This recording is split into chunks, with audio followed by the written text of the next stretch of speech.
What's up, everyone? Welcome to another episode of the Digital and Social Media Sports Podcast. I'm your host, Neil Horwitz, the very first podcast of 2026 for the Digital and Social Media Sports Podcast, and we are starting out with a great one to get you set for the year. As always, you can find me on Twitter, NJs287, on LinkedIn, where I post more content, the website where you can find everything, dsmsports.net, and the podcast is available on your podcast platform is your favorite.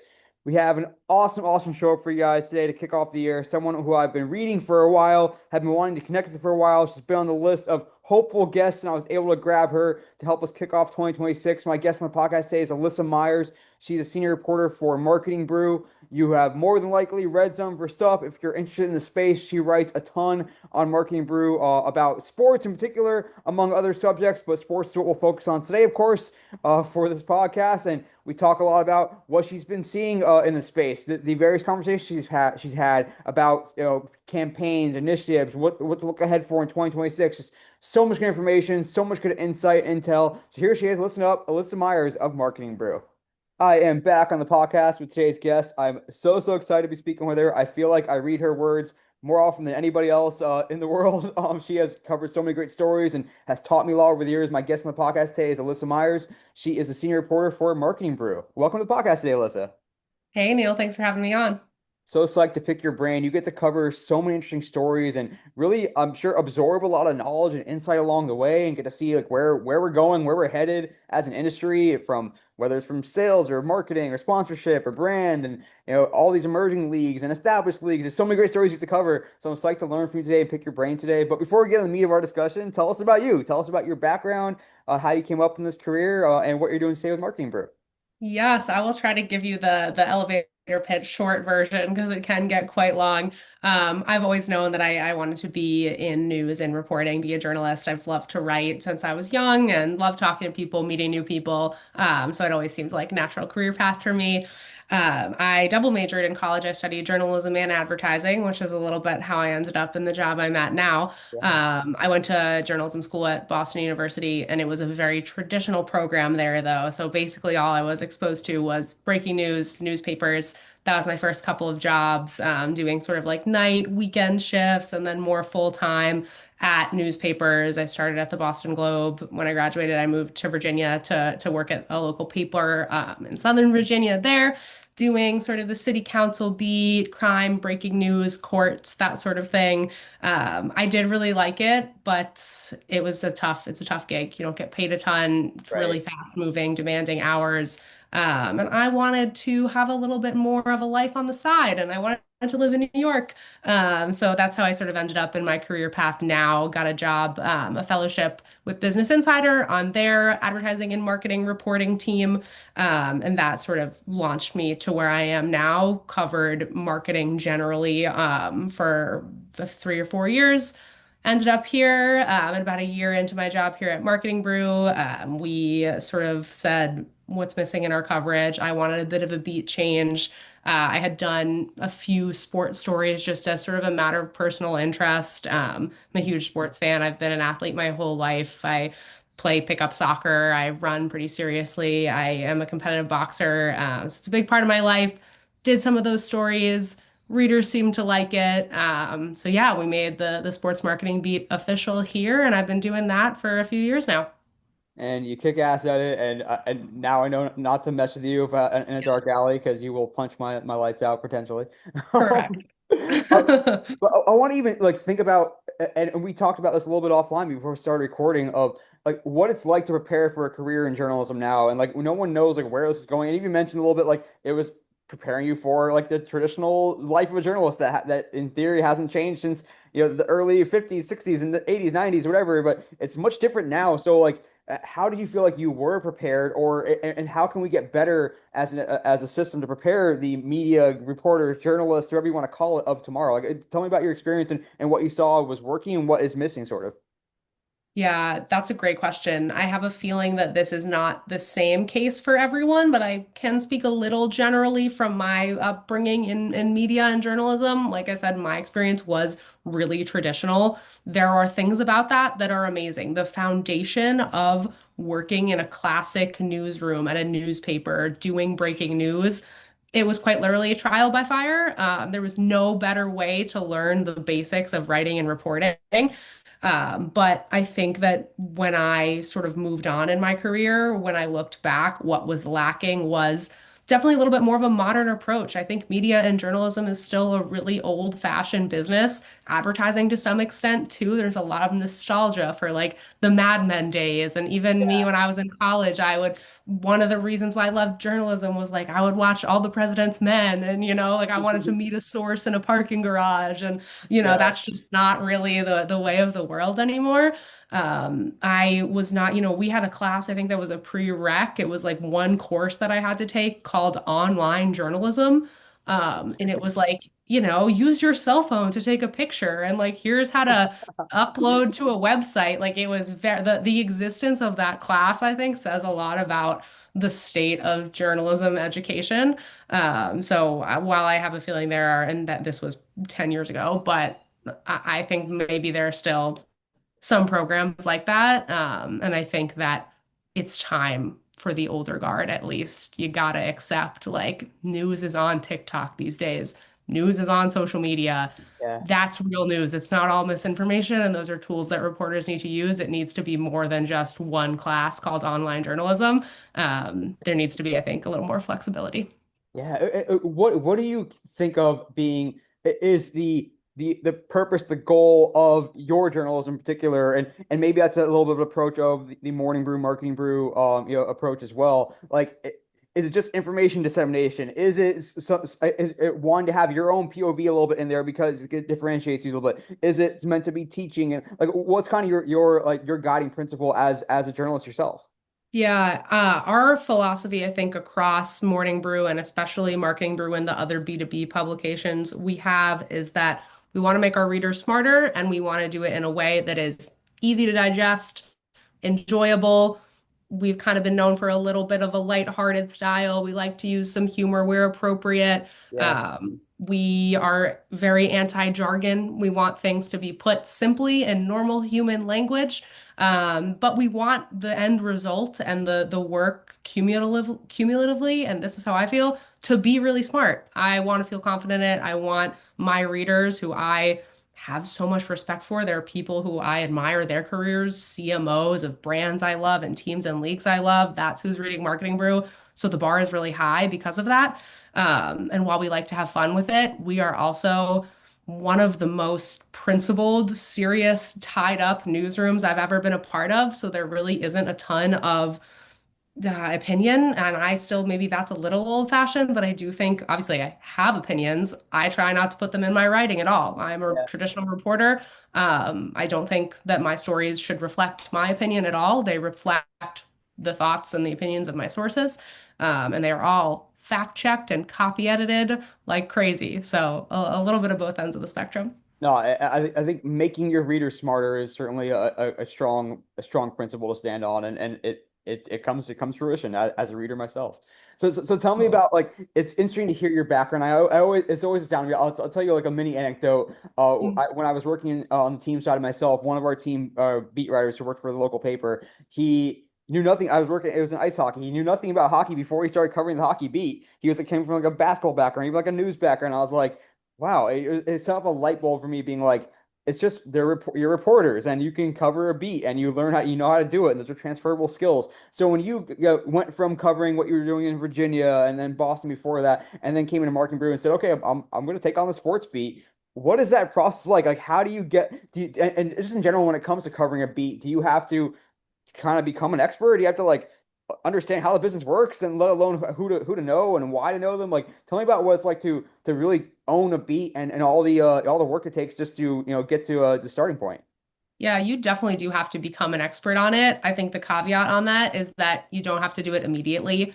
That is something I sort of learned over the years is to be transparent with where you're at. When I first started covering sports, it was helpful that I'd done a few sports stories. I was a fan. I'd played a lot of sports my whole life. So that was sort of like a soft in for me with a lot of people. But I was super upfront about the fact that I said, hey, this is brand new. I'm starting this beat. This is not a beat I've ever covered before. Hockey, weird that you mentioned that. That is still one of my like weak spot sports. Even though I Come went on, to you went big to hockey BU. Like college. that's a hockey I know, I school. know. I watched so much hockey in college and it just didn't stick really. And I'm the only sports reporter across Morning Brew, so I cover every sport. I try to know as much as possible about all of them. But this is all to say when I don't, and when I first started, I'm super honest about that with whoever I'm talking to. I think that that is a good skill that a lot of reporters should have is just like the ability to admit that. And it's not a shortcoming. Like, I will tell you what I don't know because that's why I'm interviewing most people. You're the expert. You're here to teach me so that I could teach my readers. And I need to be honest with you about where I'm at. And if I'm not understanding something, like, I'm not going to pretend like I do because then I can't write about it. So yeah, that was something I kept in mind when I was sort of building the beat. I was pretty lucky coming on the sports beat too, and I was covering a lot of women's sports, especially at a time like think it was 2022, even 23, when women's sports was really booming for the first time. There was a ton of stories there. It was just a little fortuitous to be writing about that. There was a lot of interest from people in that space in talking to me and teaching me, which was incredible to see. And that's where I started really was we hit on this a little earlier, how reporters and anyone who does interviews will have like a list of people they want to talk to. And that's how I started. I made a big list, a big Google sheet of people who I had read, who I had known about, teams and leagues that I looked up to or just was a fan of. Started reaching out, and you build the beat and the sources from there. And it takes years, but talking to those really smart people is how you become an expert and how you know what to write about. Yeah, and this is probably a little bit of me geeking out and about this reporting beat in general, but like, how do you know like where you want to go, what stories you want to tell? Like in the tr quote unquote traditional sports news world, like okay, there's a trade deadline, there's free agency, there's a draft, there's playoffs, there's injuries or whatever. It's a lot more like just cut and dry about what you need to report on. But in the business world, like, well, you can if this team is doing something interesting, or this technology company is doing something interesting, or this there's like media rights deals and stuff like that. It's more I guess general news. But how do you know what stories you want to go after, what stories you want to chase, especially some of the more inside baseball, inside business stories? Yeah, it's a combination of things. Some of it is that more traditional news pitching, or just, I'll do a lot of catch-up calls, coffees with sources that I've spoken to on the record in the past, just saying, hey, what's up? What are you thinking about? Especially this time of year, what are your goals? What are your plans for next year? If, three or four people say something similar, if I get three or four similar pitches,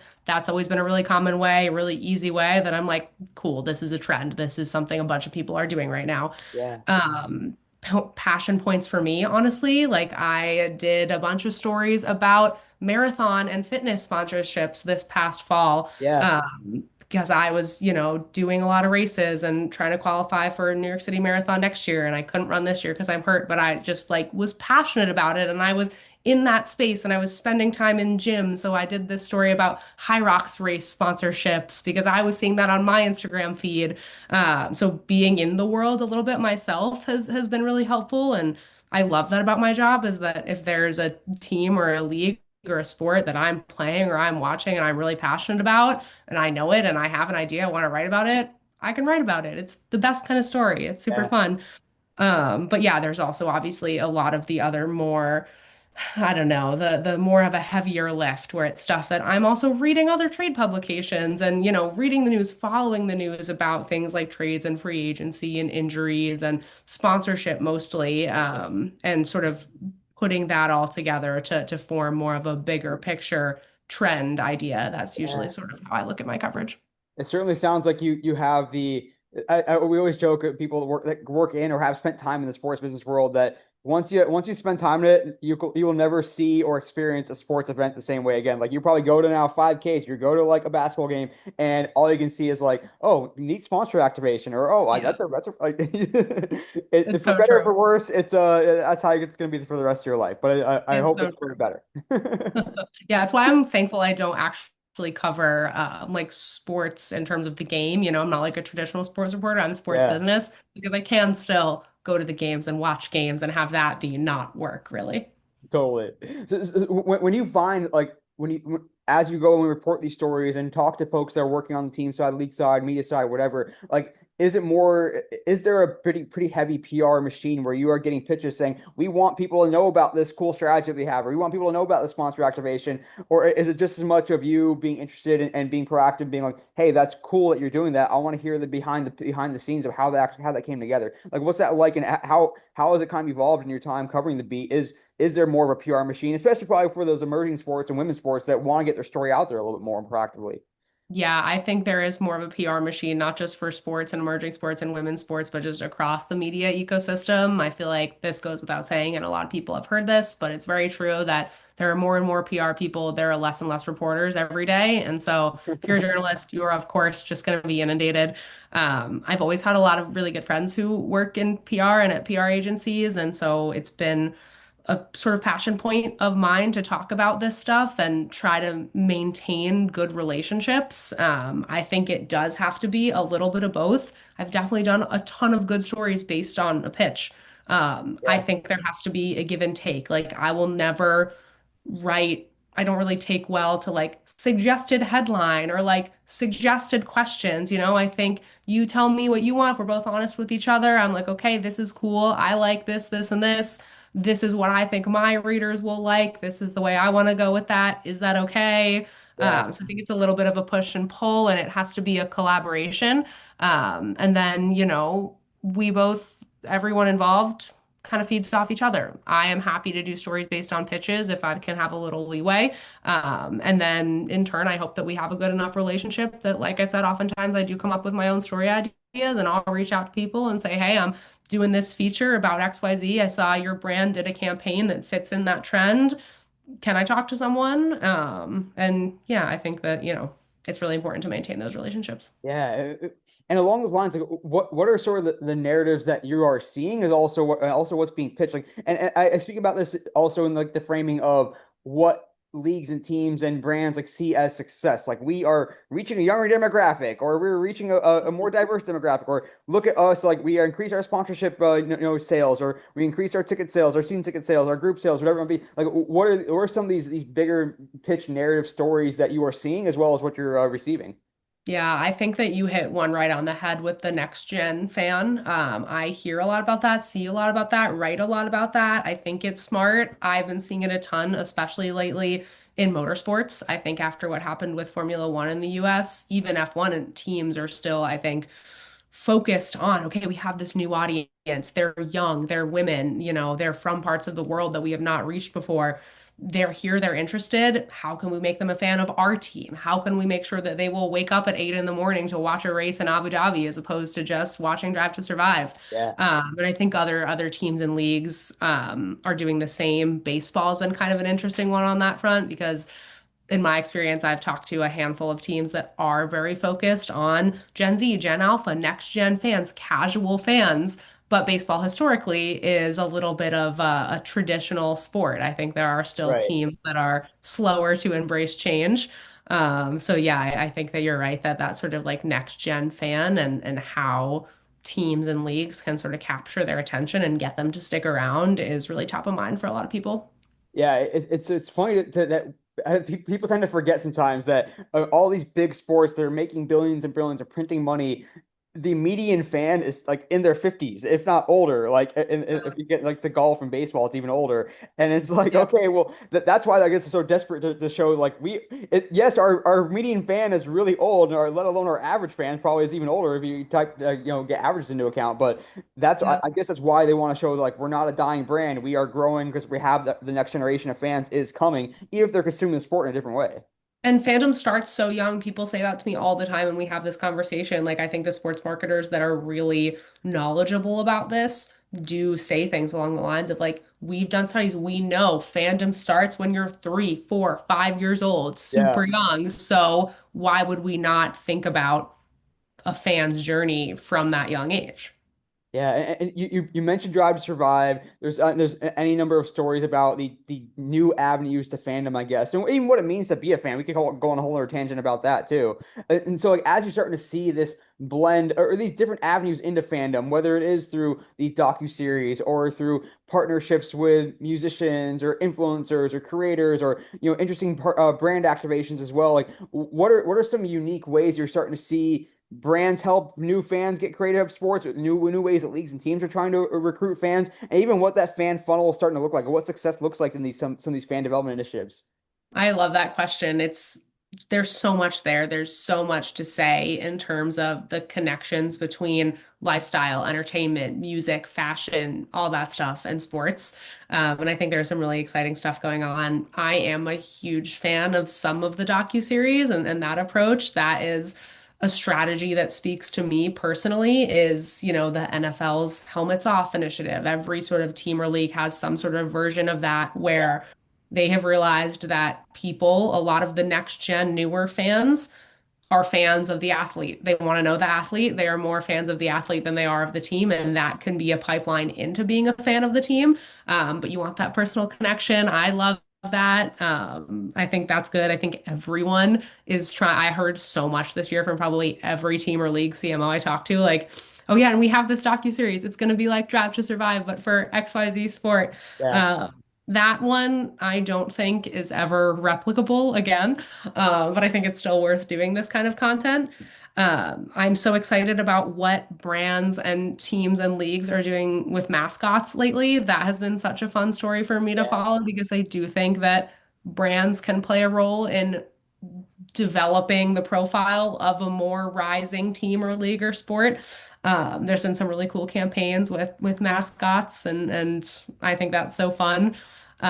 Partnerships with musicians, fashion collabs, I think have been really cool. The NFL's, new partnership with Abercrombie this season. It's been amazing to see merch across the board get a little bit cooler, more stylish. I don't just have to wear, some big jersey that's not made for a woman. Like I can spend money on a really cool jacket from my favorite team or, something like that.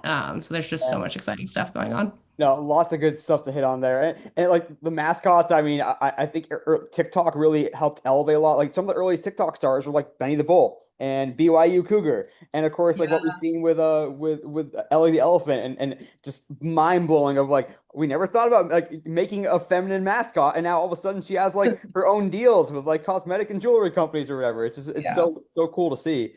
But also just speaking about that, those brand extensions and those merch drops and different collaborations, like what does this mean to be a fan? Like are we ultimately creating fans of the brand because hey, they want to wear our cool gear, and that's like at least we get them in the door of them, we get them in our database, and we can try to convert them, monetize them in different ways. Like I guess maybe when I was born, before you were born, like if being a fan meant you watched games or you followed the team or you went to games or whatever it is. But now, like, it just means so many different things. And so, like, what are like the conversions? Like, what does it mean to convert someone to a fan now? Like, if they wear your merch, or if they follow your athlete, or if they are watching your mascot on YouTube or on TikTok or whatever. Like, what do the finish lines look like nowadays? Yeah, I think it's so different and so much harder to track. I had a team or a league CMO say to me recently, obviously something along the lines of like ticket sales are great, butts and seats are great. Social followers just as an important of a metric, specifically even when we're talking to brands and sponsors. Like teams can sell huge sponsorships based on their social following, based nothing to do with who's coming, who's watching. Yeah. So I think that that is an increasingly important metric for sports organizations is just kind of straightforward, but engagement follows stuff like that on social. The merch thing I think is a little newer. I kind of have the sense that people are less caught up in that, or maybe they're not tracking it as well, or they don't know how to. But I think that that is a next level fandom. Like I have team gear that I have spent upwards of $100 on. That's like some of my favorite clothes that like I'm really repping, and like I will continue to do that. So I think that's sort of like growing on the profile of a lot of sports marketers. And I think that's something that's indicative of like a really engaged fan. Attendance and viewership and stuff like that is still important, but yeah, I think all of this stuff that's harder to quantify and harder to track, like if someone follows an athlete on the team, but not the team itself, or if they watch a video of the mascot, there's just so many more ways to show your fandom, which makes it, I think, harder for marketers to track and follow, but not impossible. Yeah, I mean, ultimately, these are culture building machines, these are media machines, and like someone might be a fan of a show or an actor, but it doesn't mean they have to be like a Netflix diehard fan or whatever. Yeah. I mean, that's a poor analogy, but I'm grasping it as straws for a little bit. But there's something to that of like exporting a brand like PSG wants to be this upper luxury brand that it's aspirational, and there's fans in like Brazil or Europe who are wearing New York Yankees hats that have no idea it's a baseball team or whatever. Yeah. And like that's a whole different way to like ultimately monetize the brand and get to be aspirational as well. And you touched on the athletes moving the needle, which is nothing new now. I think we kind of have all realized that athletes are where a lot of fans come into the door and who they want to relate to more. But I want to talk about that maybe in the context of a greater story of what has driven the rapid growth of women's sports. And we can point to Caitlin Clark, we can point to the WNBA rise overall, we can point to Olympics, we can point to college athletics. I guess first off, like, what have you seen be the elements behind the increased popularity of women's sports? What have been the factors behind those big booms and kind of like alluding to that a little bit too of like how have the fluency of women's athletes and it's the online nature of their fan of the early fans have helped drive that boom over the last few years. I can talk about this for literally hours. I'm going to try to say like two and a half things on it maximum. I think the first thing that always feels worth mentioning when people talk about the rise of women's sports is the talent. I feel like there's a lot of conversation around people being kind of surprised. Like, where did all this talent come from? Where did Caitlin Clark and her generation of basketball players come from? Like, look at all these young stars on the US women's national soccer team. I don't think that any of that should be surprising. It is not a coincidence that that generation of women who are, just graduating college now, that is the first generation that grew up always. Like, look at the WNBA. The WNBA played its first season in 1997. Yeah, Caitlin Clark and girls her age are the first generation of women who were born into a world where playing professional basketball was a reality, was a possibility. So, yeah, how do you expect to have an amazing talent pipeline before that era when girls were born and maybe they loved to play basketball, but it was literally impossible for them to make a career out of it? Like, this is right. not a coincidence. So we're there now. It's awesome that we're in that world. And I think that's a huge part of it. You have to have the talent, it has to be feasible, and now it is.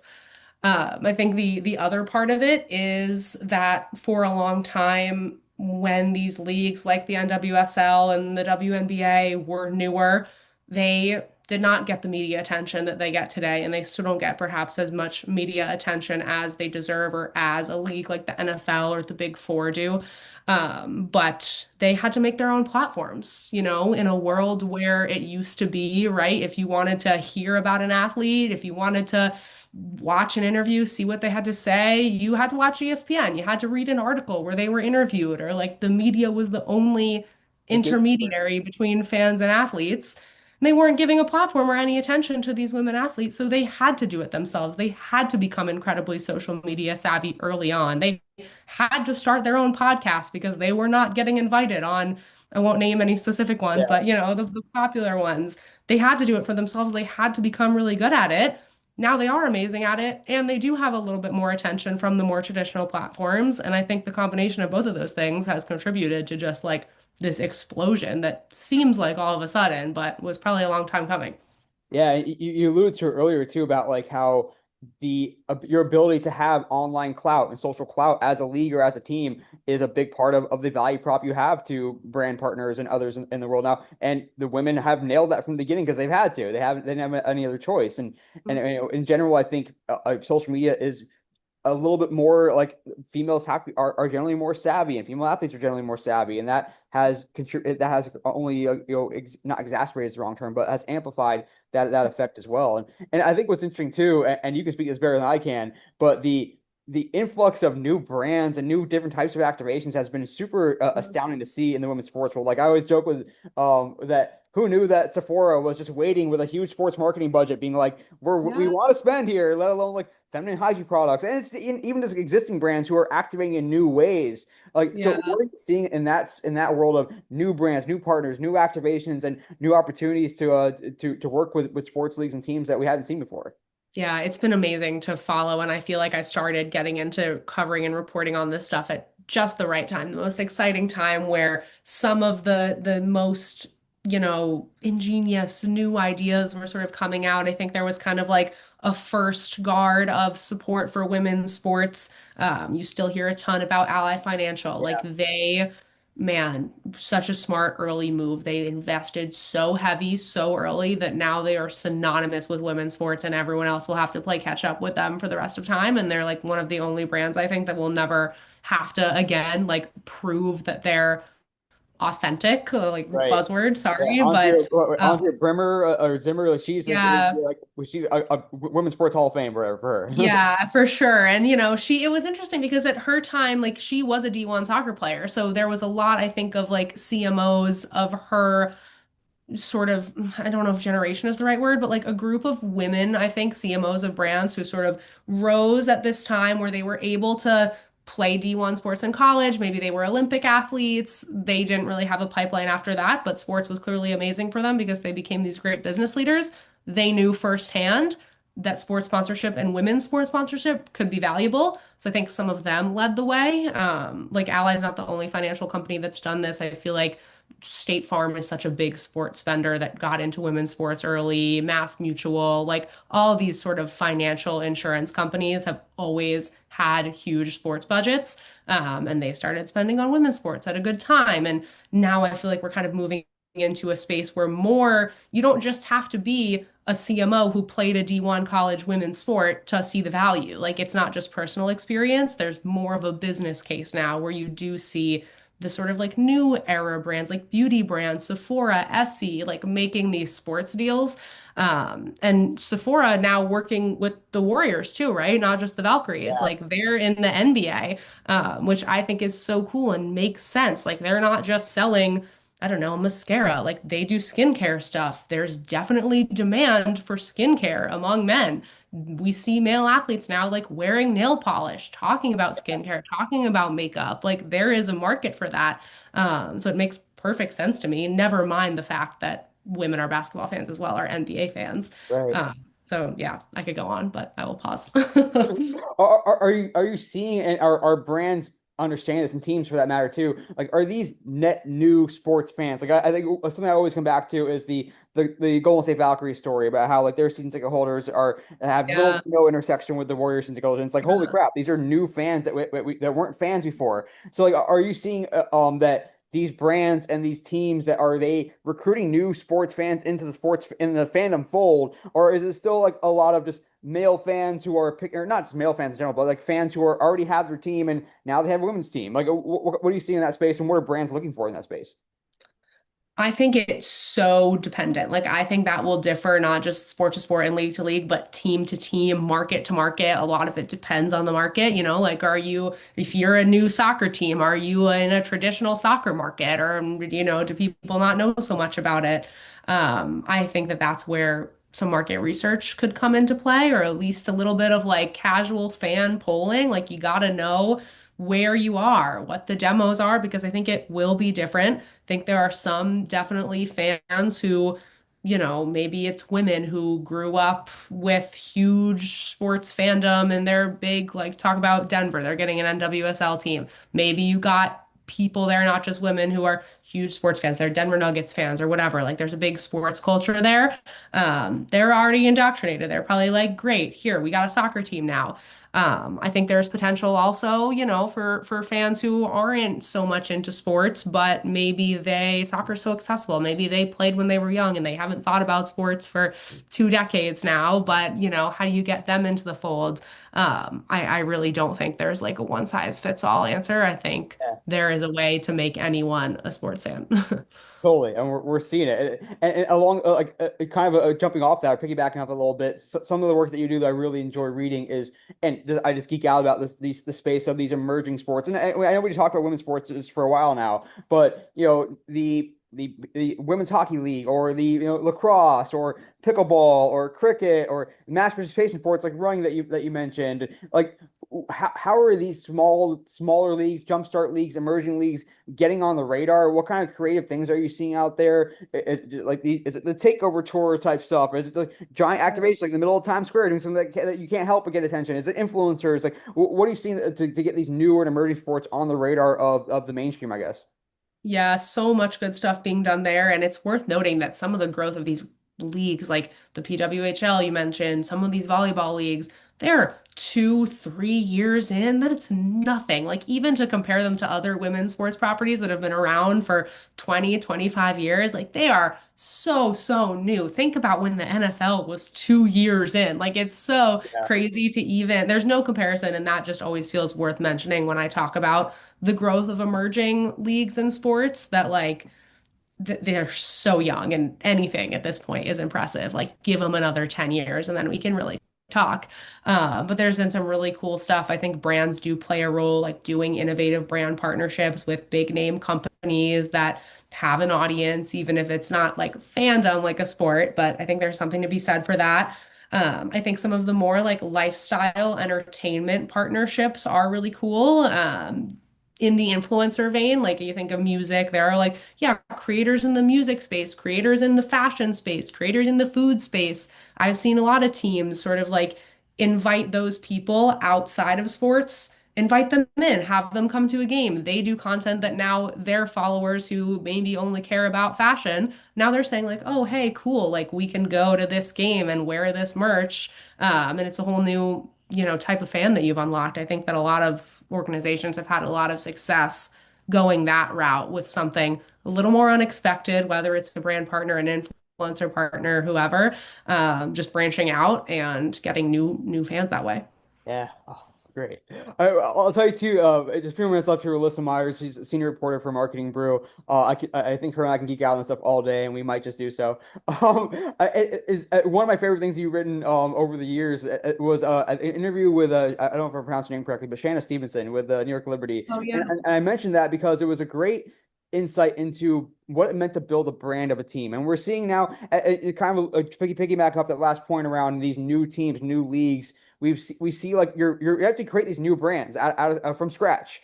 And like I want to kind of pick your brain a little bit about what's working. Like what are the considerations that come into play when you are establishing a brand for a team, whether it's trying to be really local focused because you want to sell that gate, or maybe kind of the opposite of that, where you want something that's going to be that you can build a global brand off of. And we can speak to like we saw like the Boston NWSL team kind of have a bit of a whiff there in their first attempt at building a brand, but and they came back in a stronger way. So good on them for recognizing that. So as you see these new teams come along, Denver you mentioned too as a new team coming along. Like what are some of the considerations that go into launching a brand, the elements that will make a brand strong and wherever that means, and how you go about actually putting that into action? Oh, yes, so much there too. I love writing about this kind of stuff, the branding or rebranding of a new team, of a legacy team. It's so fun. I've done so much on it. I want to do more in the new year. We were actually just talking with my editor about formalizing more of like a series around this stuff, because it's been such a cool through line of my reporting lately. And there's so much to say. Yes, that story, the profile of Shayna Stephenson that you mentioned, who's the chief brand officer of the New York Liberty, shout out Shayna. That was such a cool example of a team that needed a full rebrand because, it was at a time when the WNBA, a lot of teams, including the Liberty, were suffering, honestly. They're playing in Westchester County where the NBA Right. G League teams were playing in a rec center. Like they got sold a bunch, moved around before they ended up in Brooklyn at Barclays. They needed a total overhaul, and obviously the brand is amazing now. And one of the things that they did when they were doing that rebrand that has been invaluable for them was Ellie, creating their mascot and making her a personality and like really building her out. That's one thing that worked for them as they were sort of rebuilding. I mentioned Denver because where I have a story about them up right now that I'm working on. And you are so right that like the Boston NWSL team was such an example of how this stuff can quite frankly go really wrong. And it's almost a good sign, like if I want to spin it that way, because fans are so passionate about their teams and leagues. Like as much as brand marketers will say, oh, we have fans of the brand, like they love us, like you won't run into this kind of stuff if you're rebranding PepsiCo or, a Yeah. CPG like that. You run into it with local teams that people love so much. And something that Denver Summit FC has been doing from the very beginning is having that fan input from their president said fan input from everything, including the brand values, down to like the color of the logo, what the logo looks like, the name of the team. They did a poll where people can vote on that. Having that community input, like I think that is a really strong strategy. You see a lot of teams sort of pull from past history. Williams F1 team is in the middle of a big rebrand and their new logo is meant to be modern, but it's also a callback to their first ever W logo. And that's sort of another strategy is merging your history if you're a really storied team with some more modern twists. So yeah, I think there's just like a ton of teams that are doing really innovative stuff here. Yeah, and I think an interesting contrast to that too is like you think about the difference between a brand or a team that is tied to a city and you can embrace the local culture and versus like I think about what like the clubs at Unrivaled Mm. what does it mean to be a fan of the I might get the team names wrong like the Breeze or the Lunar Yeah. or whatever it is like am I picking a team because my favorite players on the team and I think eventually they do want to maybe build out the cities kind of like the Premier Lacrosse League structure or they started out with just regular names and then they went to like California Redwoods is my team now. So like is that a different like how do you see a team like a club like Unrivaled or some of these leagues that are just kind of getting started from scratch without city specific locations like how are they finding how are they I guess not just single out Unrivaled alone but is that a different calculus I guess to develop fans when there isn't that obvious local connection? Yeah, I think there is, and I think it's incredibly feasible for so many reasons. I mean, look at the Premier League. Look at how many like Man Yeah, City fans live in the US. It's like I think there's some stat that there's like 90% of Man City fans don't live in the UK. Like it's you do not have to have that tie. I think Premier League is an amazing example of that.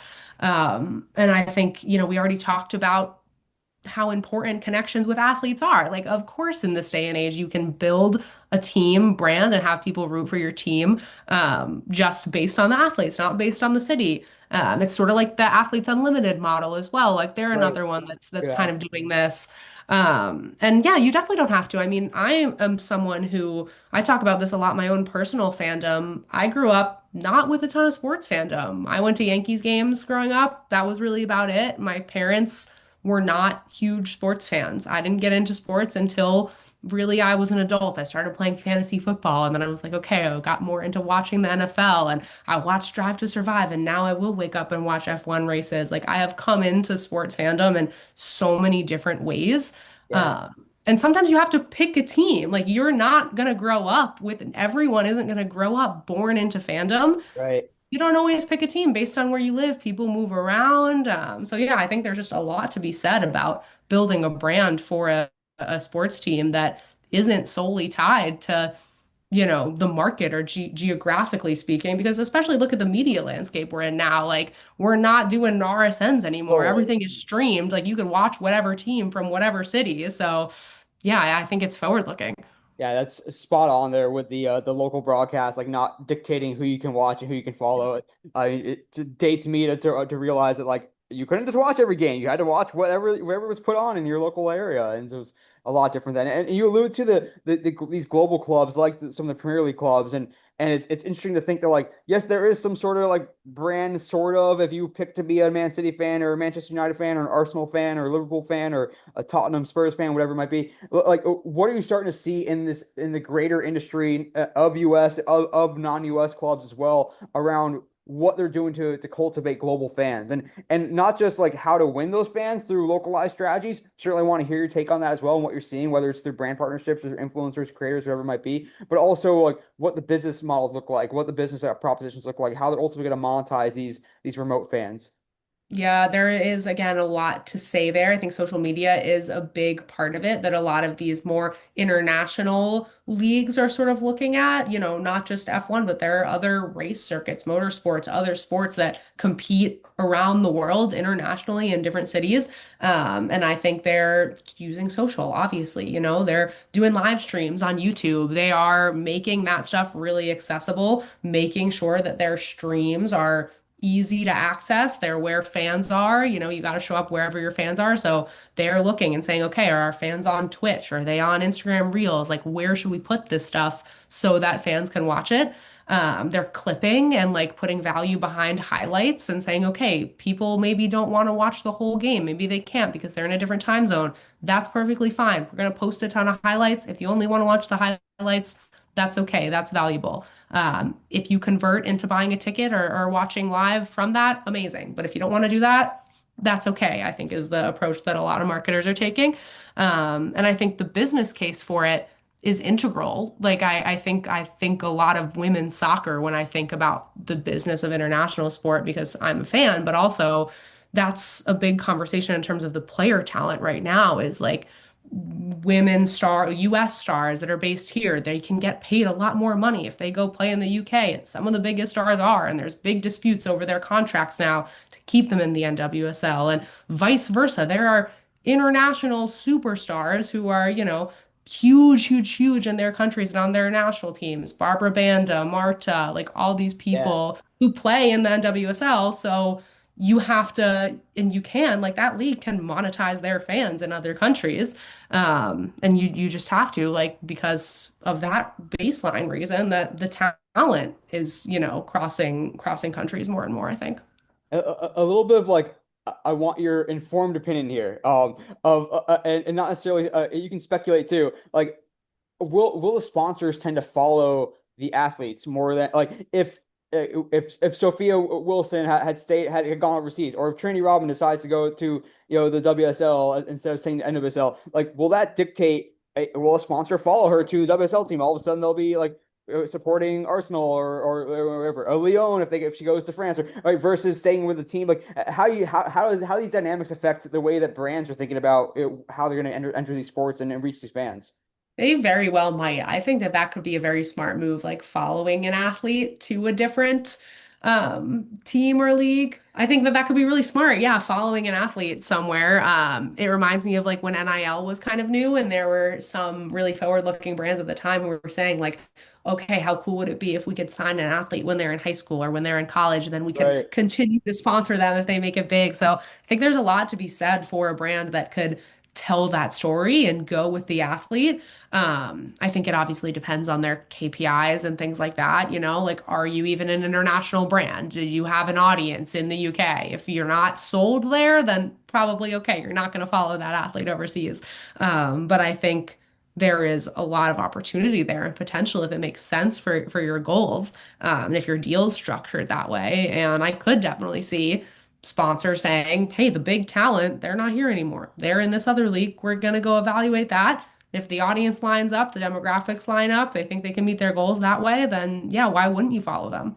Yeah, because ultimately there's so many reasons you might want to support a team or league. It's the best athletes are there. Therefore, it's the elite. Like you think about even the Gamebridge USL, a women's championship league versus Mhm. the NWSL. Like where do brands spend their time? And they can look at overall eyeballs. They can look at individual athletes. They can go on the team front and look at the cities they're trying to get into. So it's different, so many different variables that might go into play there. And I think that the NIL connection and college connection is an interesting analogy to think about too, because we're still just figuring that out as well. Yeah, for sure. Just a couple more things here before we start with stat. I promise I will stop rambling on in a moment, Alyssa. But I want to talk about the next couple of years. In 2026, we have the Winter Olympics and we have World Cup. And we have obviously everyone is still looking about LA 28. Although I think we're getting ahead of ourselves. Like let's enjoy 2026, 2027 first. But No. everyone is looking forward. They just want to skip the next 2 years and go to the LA Olympics. So when we have everyone keeps talking about, oh, this is going to change everything. Like we're gonna this is a chance for soccer to finally have its moment in the U.S. for the third or fourth time when we made that statement, I guess, or whatever. So like when you think about what are you seeing brands in terms of how they're preparing for these big events? What does success look like, and what is going to be the difference between having that transformational moment and it just being a big campaign for a couple weeks and then going off back to the status quo. Yeah, I think you kind of hit the nail on the head right there at the end when you said, a campaign just for a couple weeks. I mean, the brands that I have been following the strategy of when it comes to something like a World Cup or, Winter Olympics coming up, I've been talking to them about this stuff for a year or two already now. Like the companies that usually I think have the most success at these big international events where the audience is huge, but so is the number of brands there. It's so hard to break through. The ones that really do it right and do it well do not just show up, in the week before and then during the event and then the week after and then they go away. Like they have been partners with however you can do it. It doesn't have to be FIFA, US soccer, team partner, individual athlete partners. They're doing soccer work at a grassroots local level. They've been building fields and communities that need them for years. The companies basically, I think that have thought about this stuff for at least a year, have shown up for at least a year in the run up to the event, and have activated not only, I mean, obviously, if you can afford a FIFA sponsorship, that's amazing, do it. But I think the other success strategy is like you have to layer on top of that with some more local stuff, local communities, especially now with how many host cities in the US alone are there? There's like a Right. dozen where the World Cup is going to be. So it's not enough to just, say official whatever of FIFA on your packaging. You have to be in a community, and ideally for a long time before and after the event that you're talking about. How far in advance are will brands have to start thinking about Olympics like for LA 28? Let alone, I'm not talking about Milan Cortina, but for the Yeah. Olympics and like how massive of an investment that and how feasible is it for a smaller brand to even get involved, or do you really have to? Is it really just? I mean, they're obviously the tops, the official Olympic partners, or whatever. But like, what do those kind of campaigns look like, and how do they come together? They're definitely thinking about them now. A lot of the people that I've talked to about Winter Olympics are already like, okay, yeah, maybe we don't have it all ironed out for LA yet, but we are ready to hit the ground running for LA as soon as the Winter Olympics are done. That stuff, the big stuff, is obviously being sold now. I mean, a huge storyline in sponsorship is that LA 28 is doing venue naming rights. Those Yeah. are blocked, those are getting sold, those are locked up. Like that stuff is being done deal, being sold now. That is not to say though that if you are a smaller brand, you can't do anything around the Olympics and it can't be a little bit more last minute. I think athlete partnerships is like such a straightforward approach. Um, Kind of a hit or a miss, but like there are always these stories that you can never guess who it's going to be, but there are these overnight stars that come out of the Olympics, and it's Yeah. worth taking an educated guess on maybe who you think that might be. And if you can start doing that now, if you're a smaller brand, you can start looking for LA. Like, what are the athletes you want to work with? That's incredibly feasible. And some of these Olympic athletes, I mean, it should cost more than it does to work with them, but because some of them only get attention, once every 4 years, it's reasonable in terms of the budget to do some of these athlete partnerships, and there's a chance that they really explode. So yeah, I would say go for that. Yeah, you almost want to like you can use a little bit of money ball and then data analysis and be like we sort of Yeah. predict like who's going to be an outsized investment if we start investing now that Yeah. we're going to get make back our investment 100x, let alone some of the like you mentioned some of the docu-series like if you want to tell the story of the path to the Olympics you got to start filming now and get those Totally. early days of Sha'Carri Richardson training for her for Noah Lyles, let alone some of the swimmers and obviously all the stars that will come out of that as well.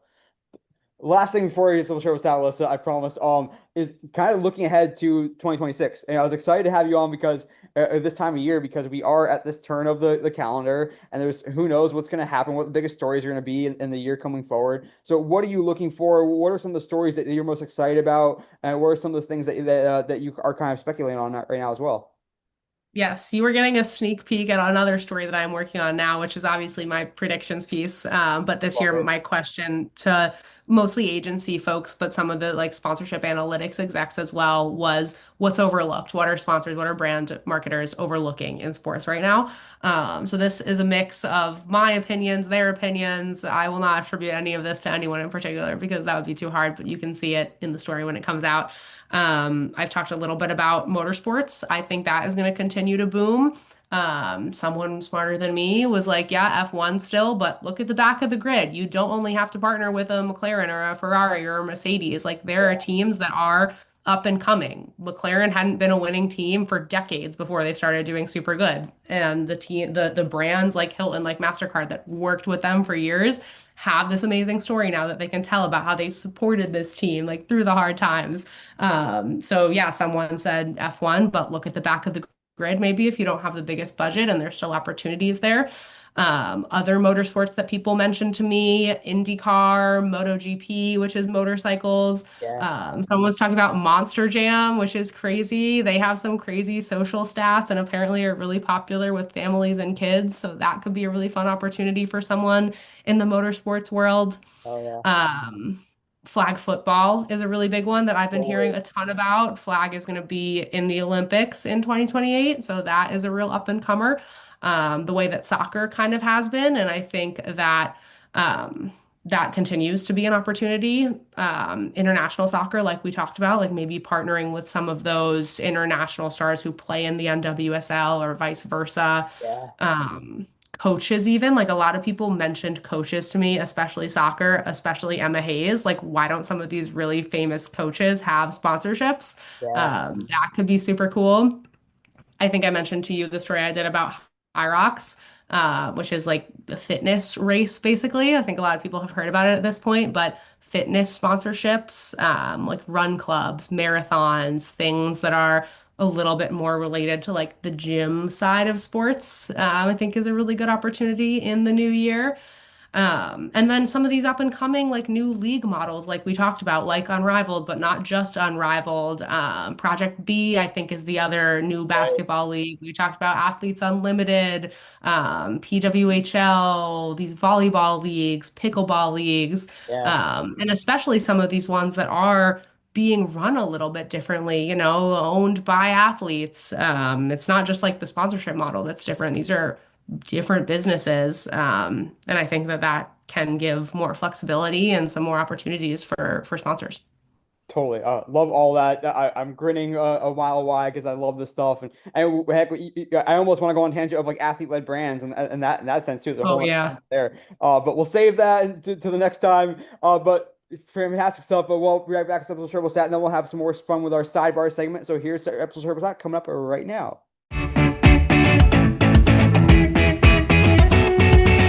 Man, it's such good stuff. I could seriously geek out with Alyssa for hours, for days on end. Someone who I really enjoyed speaking with, and you're gonna hear more from her in our sidebar segment. Stick around for that because there's more good info and insight and some fun stories and anecdotes as well. But first episode's shareable stat. And this episode's shareable stat is about YouTube and podcasts. Pretty astounding stat here I'm going to share with you. So in October 2025, it's reported that the number of hours of podcasts in the past year was over 700 million watched on YouTube via TV. So via the TV app for YouTube, not just on YouTube, on app or on the website, on TV. And that's up from 400 million a year earlier. So that is 700 million in a single month, up from 400 million the same time period a year earlier. So 300 million more of podcast hours on TVs via YouTube is just an astounding number overall, and not to mention the growth as well. So what can we do with that stat? What can we do with this information? And we're already seeing, of course, more platforms invest in podcasts. Certainly you've likely seen the news about Netflix investing with Barstool Sports and with The Ringer and with iHeartMedia. More and more organizations are creating a video podcast is the thing, which is why this podcast is video as well. But how can you take advantage of this if you are a sports organization, you're a sports league, a sports media company? Podcasts are already part of the media diet, the media production operation, where and typically talking about whether it's interviews with alumni or talking about X and O's or talking about the news of the day. But how can we also take advantage of the fact that there's so much podcast being displayed on TVs through YouTube in particular, but really just in general as well. A lot of times it's background content. I was certainly astounded to see recently as well a YouTube of a fireplace burning for 10 hours straight. Had nearly 200 million views on YouTube, which is just insanity. And the fact that people just want something on that screen in the background, whether that is a podcast or a fireplace. So what can you do to provide that background content for your fans? I mean, shoot, could it be a radio or TV broadcast from classic games of yesteryear? Can it be ongoing profiles or interviews? How can AI help you to create things? Could it be compilations of great plays over the years or from the past season or whatever it might be? What is that background content? How can you take advantage of those 700 million hours that are being streamed on TVs via YouTube for video podcasts? It's an astounding thing to think about. So that's the most shareable stat. Think about it, talk about it, take action on it, experiment with it, have fun with it. But more importantly, stick around because more good stuff coming from Alyssa Meyers of Marketing Brew. Right back to this episode's shareable stat, and I'm joined once again by Alyssa Meyers. She is the senior reporter for Marketing Brew. Alyssa, you kicked ass in your interview section. Are you now ready to do a few sidebars? I am so ready. Let's do it, Neil. All right, let's see if you can match like the Bob Ryan, Jackie McMullen, name your famous Boston reporters. All right. Right. Number one, you mentioned being at BU and working on the paper there, among other things. So tell me the most memorable story you worked on while you were a student at BU. I worked on so many memorable stories. There was one sports one that I did. I had done some stories about the Boston Marathon, and I got to do that on the ground, which was incredible. It was before I knew I was going to be a sports reporter. But I did one piece about the push rim and the wheelchair races, and sort of like the difference between them. And I got really into like the nitty-gritty of that and had some of those athletes and executives explain sort of the ins and outs of that element of the marathon to me, which I found so cool. It's really stuck with me to this day. And man, I did some crazy city council stories when I was in Boston. Any sort of city council is going to have some things come out of it. I remember I was at one city council meeting that I think ran over of 3 hours. And it was just about how in the Fenway area, there was like an abundance of I don't know if I'm allowed to swear, but there was Yeah. like geese shit all over Fenway basically. And they had a 3 hour city council meeting about like, man, like what are we gonna do about all this geese poop? They talked about like bringing in dogs to herd the geese. It was unhinged. The meeting went on for 3 hours, and I remember it concluded with like, we still don't know. We'll try again later. See, and when he brought up to like working in Virginia as well as that story right there about the city council, like, wh are we losing that local news beat around the country outside of the major cities? Like, who's reporting on geese shit in Lincoln, Nebraska or something? Let alone smaller cities like Jackson, Mississippi. Like, what's gonna happen to those stories? They're just not gonna get told. Yeah. I think so. I think we are losing that, and I think it is tragic and it's a shame. There's not funding for it. You know, like I knew people when I worked at the Virginian Pilot who worked there for 30 years and they never got a raise or a promotion. They were still making 30K a year, you know, which like you can live on in Southern Virginia, but there's not like the money's not there, and a lot of people think of journalism as kind of a nonprofit job, but it's a job like people have to pay for it. You have to pay for the Yeah. news reporters have to get paid. It's not a nonprofit like kindness of your heart kind of job. There is a big like element of civic responsibility. But if we want these stories, which I think people should, like we got to pay the local reporters to do Yeah. them, and the business around local news is just like so broken. That's a downer a bit, but Sorry. it's a no, it's a stark reality. That's why I wanted to bring it up. So Yeah. let's get back to number two. It should be a fun one because when I found about this Okay. fun fact about you, I was so excited to ask about it. Among other things you did at BU, you gave tours and were a campus ambassador in some sense. So tell me, just what it was like giving tours, or what was your favorite fun fact to share on the tours, and what was the weirdest or most like unusual question like a parent or student asked you? Yeah, I love this. I loved being a tour guide and an ambassador. I worked in the admissions office all 4 years at BU, mostly because I love to talk and I love to hear myself talk. And when you're given a tour, they just like give you a microphone and people listen to you and you get to walk around and talk about yourself. And And walk mostly I did backwards. that. You have to really get at walking backwards, right? I could do the backwards walking, and there were some facts about the school that I had to give, but mostly I was like, this is where I hang out. Like, that's my friend. Like, it was the Alyssa Meyers tour of Boston University. There was this one story that I really liked to tell that was like school sanctioned. BU is like a really rural urban campus. We had this like one strip of grass that was kind of on the Charles River, but also there was like a highway right by it. They had us, the story that we were supposed to say, we called this area the BU Beach, like that's how people referred to it, the beach. And the tour line was like, if you close your eyes and you listen to the cars drive by on Starro Drive, it kind of sounds like waves crashing on the ocean. I was like, this is the most urban city school Wow. propaganda ever.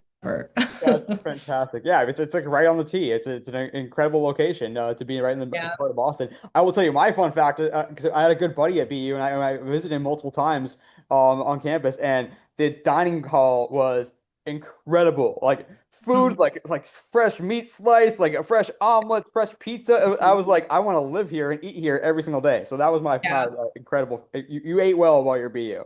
Banging dining halls for sure. The omelets were great. We had the soft serve machines. I worked at an ice cream store before I was in college, so I knew how to like do the soft serve, and that was also my special skill on campus. Oh, so good. Number three for you, listen. This might be a tough one. Tell me the most impressive or inspiring person that you've ever interviewed. That's such a hard question. I don't often get to interview athletes themselves, but I got to interview a lot of like the best women soccer players in the world this year for a certain story that I was doing. And I have grown up playing soccer. So I was just so starstruck by some of these people, like Brandy Chastain, Tobin Heath, Kristen Press, Brandy Chastain in particular, like normally I try to keep my cool when I interview an athlete, but when I was like got all my questions out, I was like, I geeked out. I just was like, I have to say, like watching you play growing up, I was such a big fan. I would watch the national team when I was a kid and when I was in high school with my high school soccer team. And man, I just like she was so gracious and nice, but I really like definitely fangirled over Brandy Chastain. That is awesome. So you fangirl over the athletes. I'd be like fanboying over all like the sports, the execs like CEOs and CMOs and whatnot. And Brandon. I'm the opposite. I'm like, you're less cool than you think you are. This should be a fun one here as well. Tell me your favorite journalist, past or present, to read. Yes, I want to give a shout out to Molly Cahalan. I think that's how you pronounce her last name, but I Yeah, think a lot of people who read sports stuff probably know her. She was at Adweek and she was at SBJ for a while, and I believe she's at a golf publication now, yeah, great. which I think everyone should read because whatever Molly's writing about, like I think that's the future. And she did such amazing women's sports stories even before I started covering the space, before a lot of people were covering the space, and I remember reading her work before I like could ever have even imagined doing it. So I've always kind of looked up to her stories, and she's super smart and super fun, nice person too, which is always a good Yeah. plus. That's a great shout. Yeah, I formed a mini parasocial relationship with her because she was like a co-host Cool. on the SBJ Media podcast. So hearing Yeah. her voice every week, I was like, okay, I like this person, and I've read her as well quite a bit. She's so fun. We watched the WNBA championship game 2 seasons ago when the Liberty won together. And it was like, oh my God, such a fun time. And also a little bit of a starstruck moment. I think we'd even met before, but like I just always love hanging out with her and That is her work awesome. is good. So shout out Molly. Hell yeah, that's a good one. Number five, tell me like, do you use generative AI or LLMs at all in your work? If so, how to use it, and also which tools are kind of your go-to? I rarely do, honestly. I'm a really bad Gen Z. Like, I don't use even really TikTok. Like, I am not very tech savvy. I don't use a ton of AI. I have always used a very basic AI service, which is Otter transcription service. Right, To just it is like the simplest form of AI, but it is AI. Just to like record my calls and do the transcribing. It saves a ton of time. Like I remember back in college, I would have to like record on my phone and then I would have to type up like the whole conversation to get the transcript. So that general like my philosophy, which is very half baked on AI, is that for writing and for reporting, like that sort of task, managerial kind of like admin stuff, transcribing, right, is great. I've never had a need for it anywhere else. Like, I love the process of sort of like writing, coming up with sentences. Like, I'm more of a writer, honestly, than I am a reporter. yeah. So I think maybe for that reason, I've not felt the need to use it much in my like story process. And I don't think that AI can like replace reporting. That is the most human thing in the world. Totally. So I don't use it a ton. Never been tempted to like upload a transcript of that Otter has helped you write and ask ChatGPT like what are the main points here? Write an article based off this interview. No, I'm too narcissistic. Like I said, I like to hear myself talk and I like to see my own words. I'm like, ChatGPT can't do this like I can. Like, I would agree. As a reader of your work, I don't think an LLM can match you. Maybe in the future, who knows? But not we're not there today. That's for damn sure. Number six, we mentioned this a little bit in the interview portion, but if anyone subscribes or reads, Morning Brew and Marketing Brew as well, like Morning Brew, I probably laugh at least once or twice every single newsletter because there's like a great like millennial like reference or something, or there's some like it's a great way to read, and also as we allude to as well, like the stories that you write, I feel like I always learn something. So just tell me like what is sort of like the guiding principle or North Star for Marketing Brew in general from a approach, language, etc. Yeah, I think we did hit on it already, and I'll keep it short and sweet because that's basically our philosophy is smart, fun, easy to read, but really informative. And I think that's been something that's sort of like guiding through my career and definitely a core principle at Marketing Brew and at Morning Brew is that just because it is funny or it is quick or it is written in simple, common, everyday terms does not mean that it cannot be smart. So that's something I think about every day. Is that different from like how a classroom would teach you today? Like you have to use very staid language and very impartial and all. Like you can't do anything that shows personality. Like is that the opposite? Not opposite, but is that much different than what I guess a standard way of writing would be for journalists? It is. I think in some ways, I was always taught like to use simple words, as few words as you can. Journalistic writing has and should be, I think, even in the traditional sense, always very straightforward. The personality stuff, like that's where I think that people need to modernize a little bit more. Like I said, like I would never put my opinion in a story, and it's so hard to do. I'm still figuring it out, and like it takes years to figure it out, but there is a way to have a little bit of a tone and a voice and just some fun and some flavor without writing down your opinion.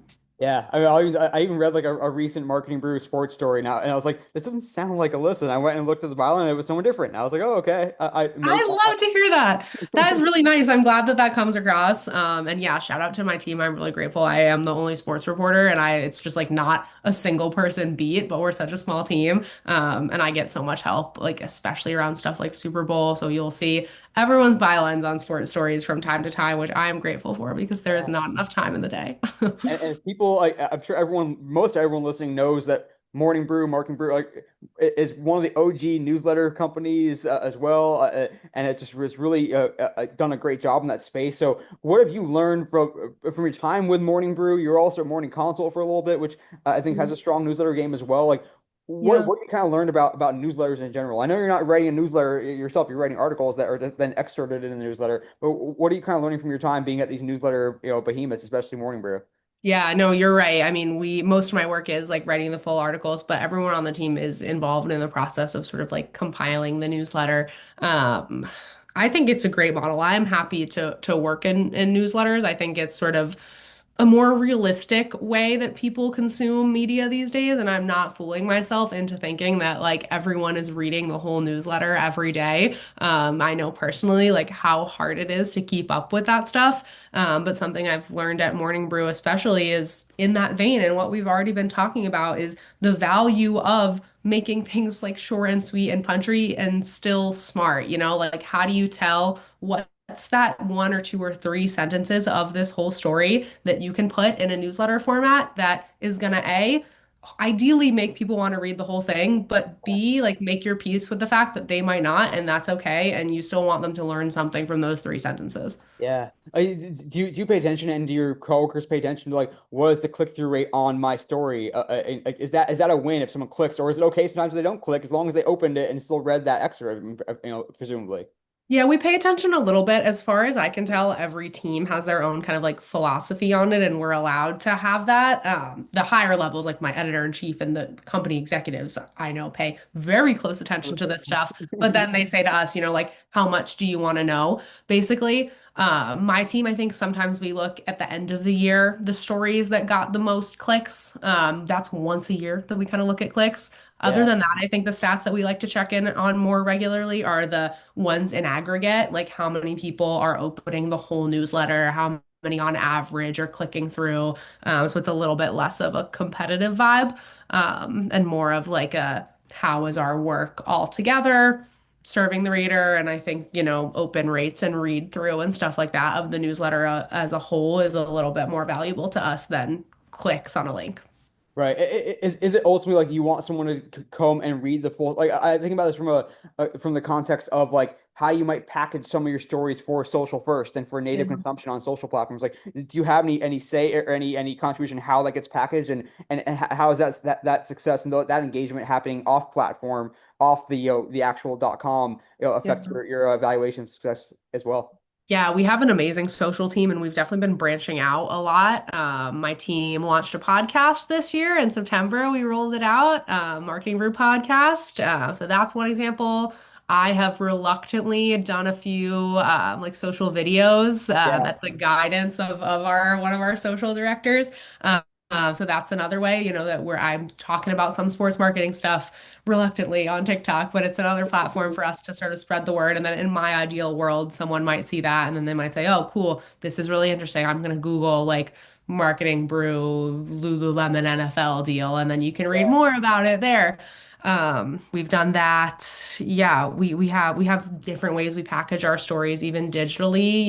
We will make sort of like a book approach, like if I've done it, or a series, a landing page, or Yeah. like a downloadable PDF that's basically just our stories compiled together. I don't have a ton of say in this, but I think it's really smart. Yeah. And we have other teams that are very focused on like what else can we produce other than newsletter and web articles. Totally. Super cool insight into that. All right, coming down the wire here with Alyssa Meyers of Marketing Brew. It's time for our food question. I always ask a food question. Tell me, I guess I'll add a second bonus part to this. So first, the best meal to get in New York and where to get it, and then the bonus because you spent time in Boston. What's the best meal to get in Boston? Where to get it? Ooh, okay. This is such a hard question for me. It's like impossible to choose. One of my favorite restaurants I went to this year in New York was Theodora Mediterranean food in Brooklyn. I think it's like a popular spot. You got to get a reservation in one of those like trendy places. But oh my God, like it was probably my favorite meal of the year in New York. Boston, there's a really popular like bakery kind of like Italian place called Bova's that a lot of people know of, and I think very fondly back about Bova's. It's like a 24/7 place that I think is near the area of Faneuil Hall around there. Nice. But definitely shout out to Bova's. And then there's another place that's like a chicken and rice bowl place in Alston called Coriano's that was a mainstay when I lived around there. So yeah, Coriano's and Bova's in Boston and Theodora in New York. I love it. We are definitely simpatico, you and me, when it comes to food choices. So I would Nice. have to hook those up for sure. All right, number nine here. Tell me we may have discussed some of them, maybe not. Tell me your favorite brand or sponsor campaign in sports that you've reported on. Also, if it's different, with the most novel or like unusual brand or sponsor campaign you come across in sports. I think it's one answer. We alluded to it, but I haven't talked about it explicitly. But Essie did a sponsorship of Ellie the elephant this past year, I think in the Yeah. spring. It was so cool. They like gave the mascot elephant a manicure, and I just thought it was the coolest thing. They did a lot of other content with her and other influencers as well. But man, like the way that first of all, like Shayna and the Liberty have sold Ellie, like she has her own deals, her own brand book, like her own price list. She is an entity in and of herself. And I think that the Liberty having like the flexibility to do that when she became popular and not just be like, oh no, you can only work with Ellie if you're an official Liberty sponsor, was really smart. And I Yeah. think Essie, like, it was just so innovative because, like, why would you think of an elephant having a manicure? But they made it happen. And like So Ellie is good. a fashion icon, so of course she's gonna get her nails done. And I just thought it was somehow like simultaneously the most surprising but natural partnership that could have ever happened. Hell yeah, that was a great one. I went through a phase probably like a few months where I just was just reading everything I could about Ellie. I must have read like 15 or 20 articles about her, but I just could not get enough. Just such a Hopefully a fat. lot of them were mine. I'm always like, yes, Ellie stories. Like I did one about they did something with Grimace, I think, a couple years ago, and it Yeah. was like one of my favorite stories. I was like, yes, I'm writing about. It was so unserious. I talked to Shayna for it, and I was like, is Ellie the elephant in a relationship with Grimace? Like it was the most unserious thing I've ever done. Oh, so good. All right, you mentioned a lot here. I want you to get you can get as specific as you want or as broad as you want, but we talked about it a little bit. So tell me, by the end of if we're talking at this time next year, what is the big sports business story or athlete story that we'll be talking about the most in 2026?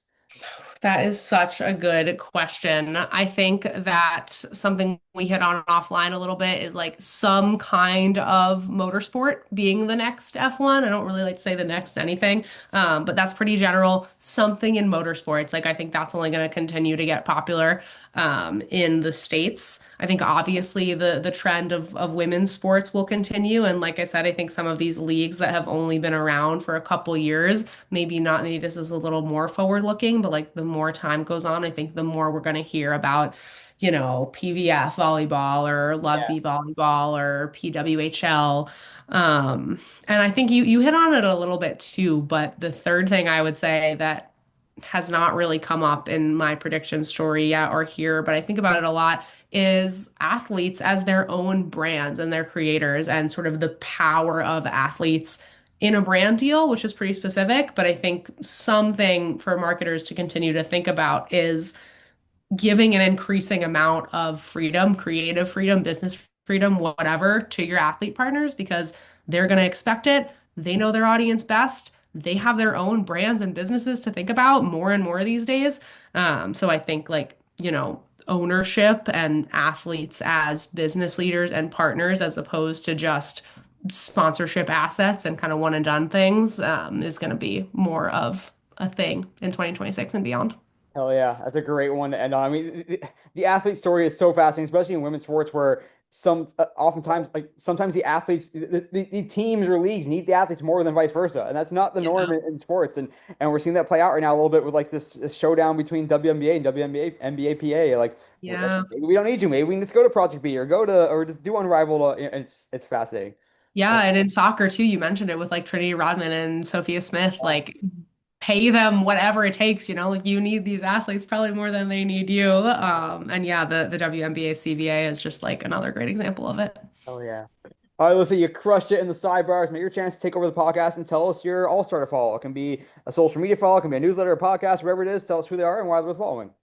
I also would like to give a shout out to another newsletter company that I'm a big fan of, The Gist, a sports newsletter. Yeah. So I bet a lot of your listeners probably know them, but I am such a huge fan for a long time. I've read their newsletters, I listened to their podcasts. They have like amazing recommendations on things like docuseries. They do such great breakdowns of every sport. I think they did like college football playoffs today, and they cover so many sports, not just women's sports, but they have just like a really accessible approach that I admire and find really fun and easy to consume. Follow them on socials. Like I get a lot of my sports news from them on Instagram. Great answer. So yeah, I just think everything that the Gist is doing is incredible. That is a great shout out. They do an awesome job. And then how about you? Where can we find you as well as all your work in Marketing Brew across all the platforms? Yes, you can definitely subscribe to Marketing Brew and read my work there. That would be the first thing, marketingbrew.com, and you can hit subscribe to the newsletter. You can find me on LinkedIn. I post a lot of my stories there, Alyssa Meyers. And other than that, I'm pretty private on social, so I think I'll end it there. Hell yeah, check out her work. If you follow me at all, I probably link out to her stories constantly as well. So it's so awesome to be able to connect with you and learn from you today. And we'll be continuing to read your work going forward. And thanks for coming on the pod. Thank you so much, Neil. This was a ton of fun. Gosh, I hope you enjoyed this conversation with Alyssa as much as I did. Just a tremendous opportunity to pick her brain and get to know her. And no doubt, you should be subscribing to Marketing Brew, the newsletter, and be reading her stuff because I know I'll be reading a lot of her stuff in 2026 and beyond. Just so much good information and knowledge from her. And we appreciate her coming on the podcast today. But that'll do it for this episode of the Digital and Social Media Sports Podcast. Thanks again for listening or watching. I'm your host, Neil Horowitz. Find me on Twitter and J287. Also, hit me up on LinkedIn. Also, you can contact me and find more content on the website, dsmsports.net, and check out the podcast, whichever podcast platform is your favorite. We have 12 plus years of episodes and more to come in the year ahead. So thanks for listening or watching. This is Neil Horowitz signing off from the Digital and Social Media Sports Podcast.